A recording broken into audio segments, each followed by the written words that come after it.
We need a Love is Blind polygraph. There was too many he said, she said lies going around. Also, Mawisa, come to this one. Because we cried with you. And you're telling me a month after that whole breakup, you went back and slept with him? Stay tuned.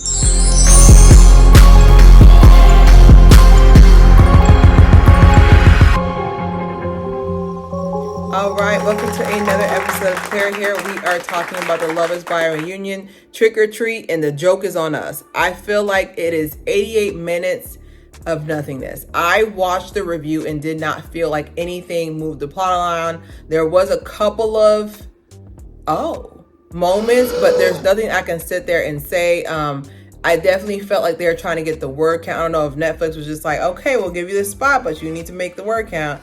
But let's go. All right, first things first. Taylor and Garrett look rich. I don't know how to describe it, but from the breastplate to whatever, like they just look rich. So Taylor and Garrett are doing amazing. Taylor and Garrett are doing amazing. They pretty much spent the last year traveling, as they should. They ended up deciding on moving to DC as a neutral ground, which to me is not a neutral ground, but that's their marriage, mind my business. Because his family's in Virginia, and then his family's in Virginia, and then her family's in Cali.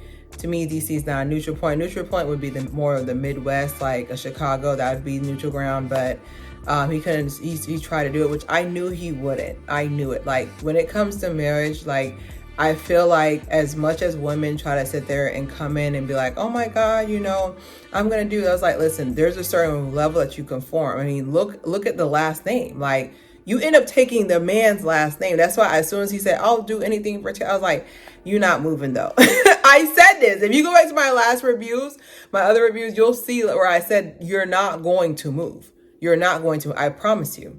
There's no way you're going to move. I just feel like, I just hope that, this is just good for both of them and she doesn't get too homesick. Because like as a woman, like I don't have any kids, but when you have your kids, you want as much as your people around, which his family looks sweet and her parents are so delightful.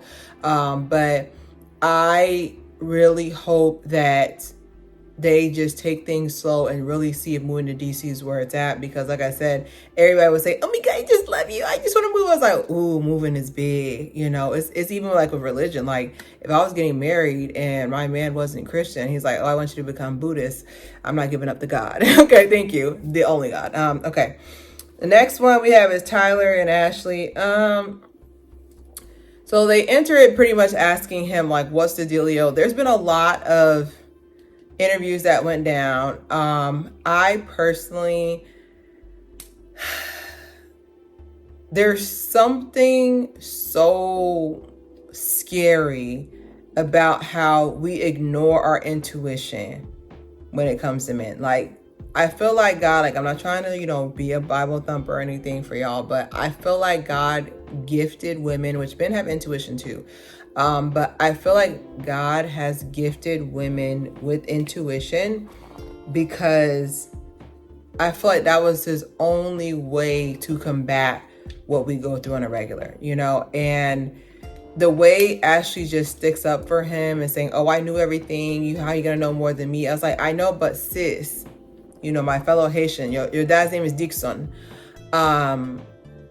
Sometimes we're so blinded, we need somebody, like, it's kind of like when I had makeup blindness, like I had relaxer blindness, like when I thought my relaxer was eaten, but it looked like a piece of loose leaf paper. It was so thin.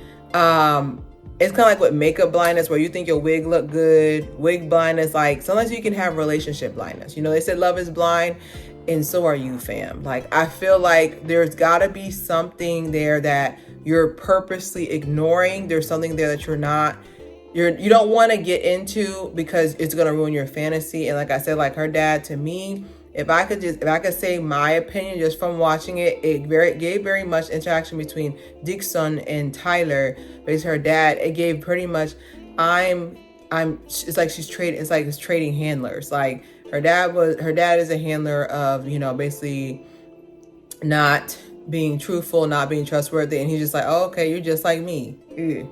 You know, you want to, I'm not saying this, but like, I feel like when your dad's not the best dad, you kind of want to find the complete opposite of him. Like, I don't want to ever, if I was looking for marriage, like, I won't want to ever sit there and say, oh my God, this person's just like my dad who left me emotionally. Like, you don't want them to have too many similarities, okay? You want them to be almost the complete opposite. Not saying that that's in this case, but it is in this case. So I personally, the way Tyler he dry cried, I don't know how to describe it, but dry cried basically when they're just like, he did that. I was like, when I tell you, I got to give him props. The dry cry was there. The Christmas traditions, I was like, oh yeah, you know, there was a video of him, her dog, and, you know, yeah, her canine was there too. You know, it was just all three of them together. But I wish them the best. It is what it is. We'll see how you are in a year. All right, the next one is Mawisa and Ramses. Woo! I'm so glad the mom was there. Like Marissa's mom.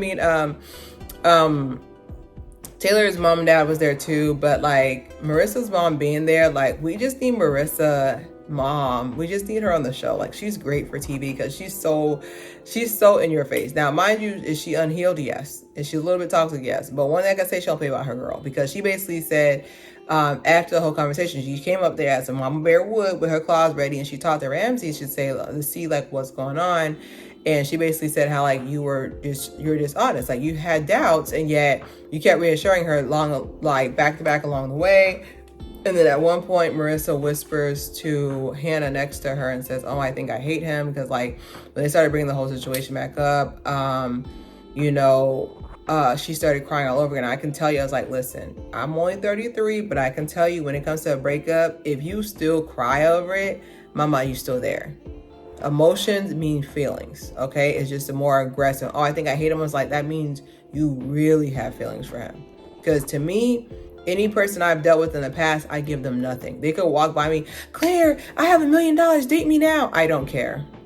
Also move out my way. Like, I can't see, you know, but the better she can still give that emotion. Like when I don't care about somebody, it's like I literally, like with me being a Leo, I'm going to put that in there. I turn the lights off. The light is turned off and I'm not going to turn it back on. Like there's no, oh my God, but I'm not going to go back and forth with you. Like my block list is so heavy. Like it's literally, it's like a whole waiting room. Like it's easy for me to block somebody because I feel like I don't want to see you and you don't need to be seeing me. It's an honor. That's how you should think of yourself. And I feel like Mawisa, I just hope going forward that she's very careful on who she dates. I could see someone literally dating her just for the fame from the show. So I just want Marissa to be careful. But like her mom really showed me like literally, no, she didn't, leave her with the best situation, multiple baby daddies, but she don't play about her daughter, which I love to see. Her commentary throughout was hilarious as well. I'll get to that in a little bit, but Nick Lachey did something really, really kind, which, I mean, it's the truth. He said, I just feel like your energy is so beautiful. Don't ever change yourself. And, Ramsey's wanted to clear up about him not having an issue with contraception or hormonal contraception and da-da-da. He said, oh, it was like after a long conversation all day. And,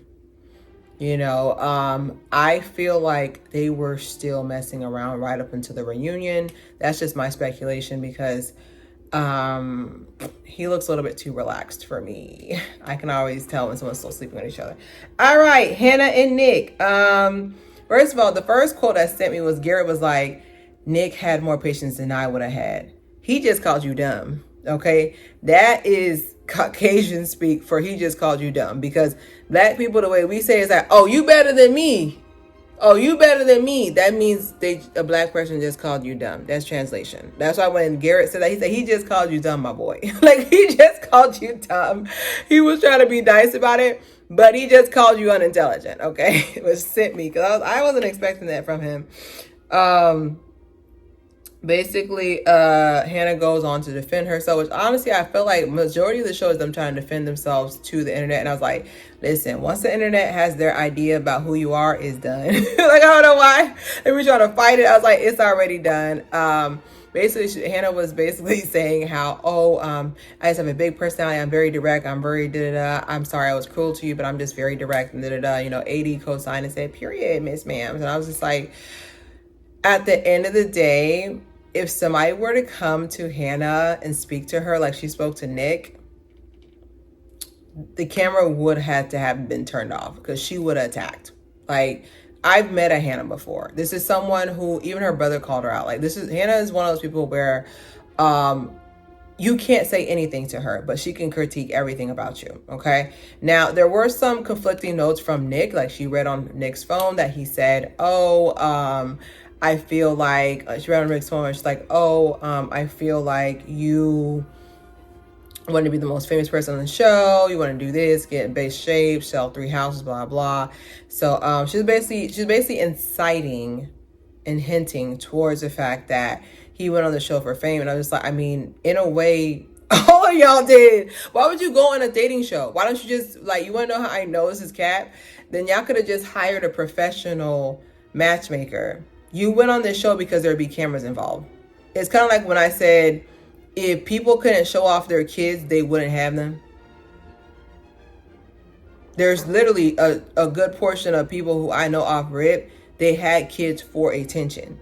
You went on, there's a piece of you that went, I was like, newsflash, buddy, to everybody. There's a piece of you that went on this show for attention. Why would you go on a public show? This show is one of the most top rated dating shows, not in America, in the world. They had to remake it 17 times. You're on this show for a level of attention. Let's keep it a buck. Okay. You can never catch me on this. I have on here, behind every narcissist an enabler, which is Marissa. Marissa's backing her up. Everything she says, she says chew at this point. Apparently Nick and Hannah messed around a little bit after, which I'm not surprised by because I don't know why you still be mad. Boring. Leo and Brittany. Leo is unserious. That's what I have written down here. Brittany's implants look like they hurt. I literally have that on here. They look like they hurt. Basically, Leo was saying how choosing between Hannah, and I quote, choosing between Hannah and this is so funny. Choosing between Hannah and sorry. Choosing between Hannah and Brittany is like pasta and steak. I was like, Leo is so unserious. Like, he's one of those people, like, he literally would be like, I could see myself being friends with a Leo. Like, not because I'm a Leo, but he just says so much stuff that he's just so unserious. But I would never, like, be close friends. It's like, if I want to have a good time, I want to laugh, I'll invite Leo over. But he's just so unserious. Yeah, I wrote down here in explanation points, Brittany's implants look like they hurt. They just look very painful. Like, I saw her keep fixing it, and like, I just wanted to, like, I don't know. They just look like they hurt. They definitely look bigger than the ones that, the original implants I saw in the beginning. They look huge compared to now. She's dating someone. Leo's still in the market. But Brittany and Leo, I feel no ways. Like, I feel neutral. Like, I don't care that they put them on the show because they told us like everything we wanted, but I also wanted to see what they were up to. When they went to Miami, they had a good time or whatever. I feel like when they went to Miami, she was just like, I'm gonna spend every money you have and then I'm done with you. And that's what it also hinted when she said, oh, my friend who lives there. So basically you had him ball out on you and your girl, and then you're like, whatever. I was like, girl, I know that game. I'm from Miami. Let's invite a guy we're not really attracted to on the trip so he can pay for everything. Girl, please. That game, trust me, I know that game. I was in my 20s before. But anyways, I feel like in conclusion, I don't like the fact that they keep giving the platform to people who did not make it to Mexico. I feel like the finalists on American Idol are the finalists for a reason, or there's no reason to put, because to me, I feel like the reason why I get irritated when I see situations like this, because it's really just, there's no reward for getting married. Not saying that there should be a reward, but it's kind of like, if we're just going to bring everybody back who's been on the war, we're just going to bring everybody back who's been on the show, who made a good impact, like with Miss EpiPen from the last season. Like, if we're just going to bring people on the show we're gonna bring people back to the reunion. That means I can just sit here and just say something crazy and asinine during the first couple of episodes, and they'll just bring me back on the reunion. Like, there's no reward in doing that. Okay. Next one I have is Steven and Monica. Steven is dressed like a black man. I'm sorry. I didn't mean to laugh that hard. He is. I was like, wait a minute. Like, Steven's also another person who's unserious. Like, he sat the whole show like itching for someone to say something. Like, he sat there the whole time like saying slick comments here and there. So, and then when it got turned for us to, okay, so Steven, tell us who you texted or what was on in the text, he didn't have nothing to say. I was like, wait a minute. I was so confused. I was like, wait a minute, you did this whole thing where you acted like you wanted to hear people to hear what the hell the things you had to say. Excuse me, I don't curse on the show. But I was like, this doesn't make any sense. Like, you did all this, and then we came to ask you. The question was, what was in the text? And then he said, I deleted them. So basically, his track in the story was that during his sleep test, a girl that was in his DM, someone he knew him for years, but he never met in person, basically messaged him and said, oh my God, I had a heart condition too. But you know what other kinky stuff I meant? I was like, listen, as someone who is a human, you don't just jump into sexting, okay? It has to be something that you and the person, y'all are at that point to where you feel comfortable in just bringing it up.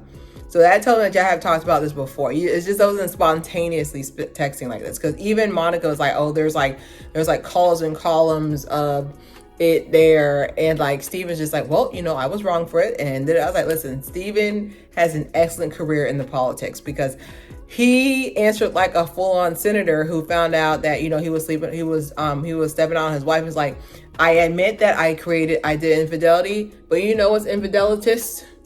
You're not voting for me this semester. Like, he really is a politician. Like, he didn't answer anything. Like, he's going in circles. He's going on loops. I was just like, sir, you didn't answer any questions.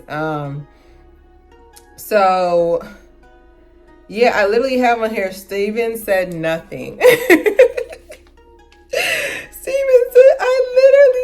Steven says nothing. Like, I don't know why we stopped booing people. Like, I wanted them to boo Steven when he went on stage. I wanted them to boo Tyler when he walked by. Like, bring back booing. Like, I need people to start booing things that we don't like. Like, we don't like a person, we don't like something they're doing. We need to start booing, because I feel like what's happening is that people think they can just come out and be mediocre, okay? At the end of the day, Steven know what he did. He did not want to read those messages out loud because he know he a freak. But my thing is, why are you on the show? But I don't know. Mr. Mac and Cheese, Monica, I wish you the best. Alex and Tim was the last one. I'm glad they saved them for last because watching them go back and forth after being so emotionally invested, like Vanessa Latchkey said, there was just emotionally just invested.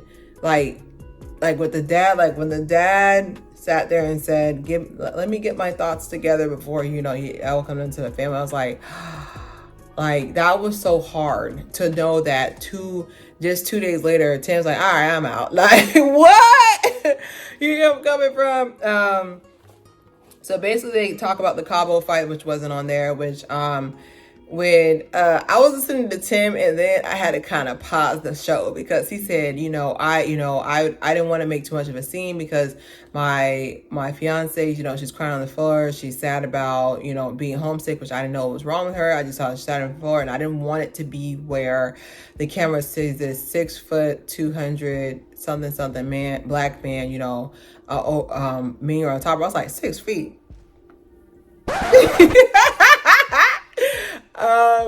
He must be 6 feet men's, because as someone who's 5'10", let me tell you, I'm 5'10" women, which means I'm actually 5'10" women. We gotta stop lying, okay? Because like I was listening to his story and I was like, okay, say your piece, and then he was just like, then he said, yeah, there's 6 feet, 6 feet man. I was just like, Timothy. Tim, tiny Tim. Let's stop. Okay. But yeah, like I was saying, I cracked myself up. I'm sorry. Basically she was homesick and she called him a female dog, which me personally, I thought she called him the no word, the one that starts with an N. So I was happy to know that she did not call him that, but then it was worse because she called him a female dog. I feel like as a woman, like that to me is the worst thing you can ever call a man. Like I can, but then again, I don't speak to men like that. I feel like I don't want to be spoken to like that. I speak to men with respect. Something about calling them a female dog, like it's kind of like if someone, like everybody has a trick. Like me, if you spit on me, you will never live to tell the tale. It's so disgusting. It's from your organs. It's so disgusting. I'm not a fan. Okay, so basically go into it, and while she lets Tim cook. Okay, let him cook. She lets him talk, and so when it comes for Alex, it's time to talk. She's just like, oh, it's always on Tim's turn. Like I was bartending the night before. I'm in fashion. Da da da. And I figured she had a side job. I'm not trying to be mean or hate her, but when she sat there and said she was a social media creator, like when you're first starting or whatever person, I know that is not a consistent check. One day, 1 month you could be making 10,000, another month you could be making how much money. So I knew there was some way she was filling in that gap. There was some way that she was filling in that income gap, because it didn't make any sense when she was saying, I was like, wait a minute, I know you're doing something else, because there's no way. So that makes sense. She was bartending and she wanted to take a nap, and then like his parents came and they did a shift. I think it was 11 a.m. to 7 p.m. and she was tired because she had to go bartend. It was her first time bartending. I just feel like there was a lot of back and forth that a polygraph would satiate, but we don't want to get a polygraph, do we? He said she was at the club before, and I just feel like there was a lot of back and forth. And the sad thing about it was the fact that, like, I can tell their relationship will never be the same, because when Marisa and Ramses was doing back and forth, you could sense that on Marissa's side, she still wants him, but Tim and Alex fight like two people who truly despise each other. That's really sad to know where they came from, to see where they're at now. I just thought that was sad. And I know people are like, oh my God, it's good for Joe. I was like, I don't like seeing that. Not saying that that's because they're black as well. It's just like, I just hate seeing when I see a couple, specifically a black couple, like have such a good love like that, and then it gets like turned into something different. But like I said, they both made their mistakes, with her putting her hand over his mouth, and I'm just like, listen, like I said, a box. Okay, do not put your hand over my face. That's the end of that sentence. Okay. So I get where he's coming from, but like Vanessa Latchkey said earlier, she was like, well, it looks like you checked out. I would have thought Nick would have checked out on me if he had that blank expression, which I truly feel like in Cabo, like Tim should have just said, you know what, this is too far. This is every person on this earth has a line that once another person crosses it, you're done with them, and you crossed it in Cabo. Okay. I really wish he would have just checked out and just left, but I feel like there was a piece of him that was really hoping that she would change. I was like, listen, like, we are who we are. And because there are so many people in their 30s in this show, I promise you, once you get into your 30s, that's just who you are. Like me, like, there's been so many times, like, I met up with a friend I haven't seen in years, like, almost like, Claire, you're still the same. I was like, yeah, because you're pretty much who you are going to be pretty much when you turn 25, that pretty much, because your brain's done. Like, there's no updates. This is not an iPhone. You're pretty much who that person. Of course, certain experiences, like I've experienced a couple of tragedies in my life that has, taken a little bit of it off, taken a little bit of the happiness away. But I'm pretty much the same nerdy, weird, Harry Potter obsessed person that I was in high school and I was in like early 20s. But I feel like Tim and Alex do not need to be in a room together, because I think Vanessa said, you guys need to take this offline. I was like, are we at work? Okay. And they haven't talked since then, and blah, blah, blah, this, blah, blah, that. But I don't know, child. Like, honestly, it was just heartbreaking to me. It was just heartbreaking to watch, because there's something so crazy about the fact that her father got involved, and like my heart breaks for him. Like I'm glad he wasn't on, because I was afraid that they're gonna bring him on the show, and I was like, please don't bring him on the show, it's already too much.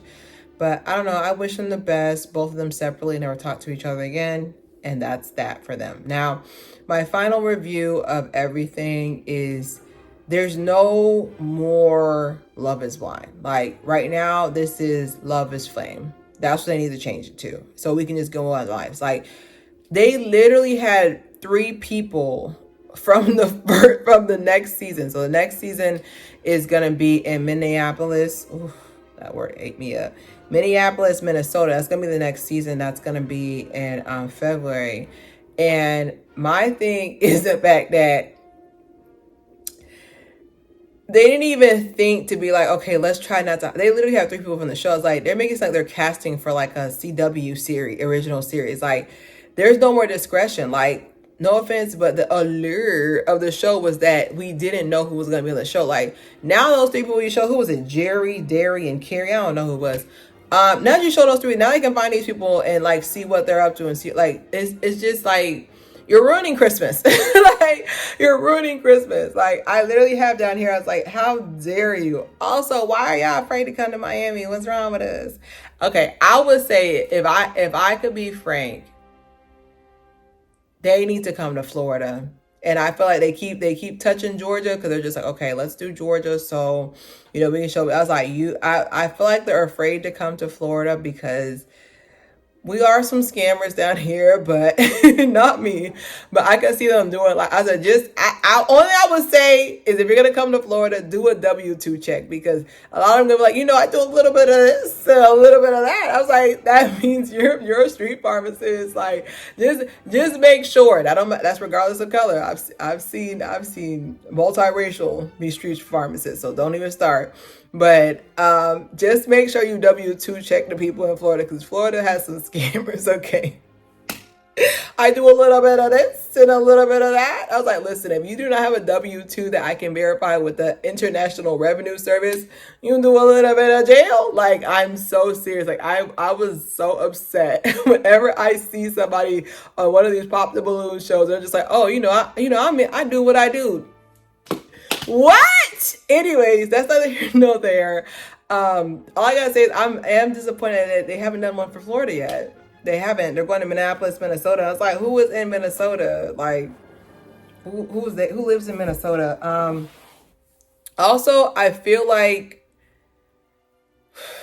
I get it. It's a popular show, but like, can y'all shut up? Like, there's something so crazy about the fact that like y'all don't let us find out nothing. Like I found out stuff against my will. I was like, dang, like I didn't want to know that so and so got married already. And then on top of that, like also, I get that you guys like to research stuff, but even though I don't like Tyler, even though I don't like him like that, y'all went into his sperm doned offspring. Y'all went into his kid's birth certificate.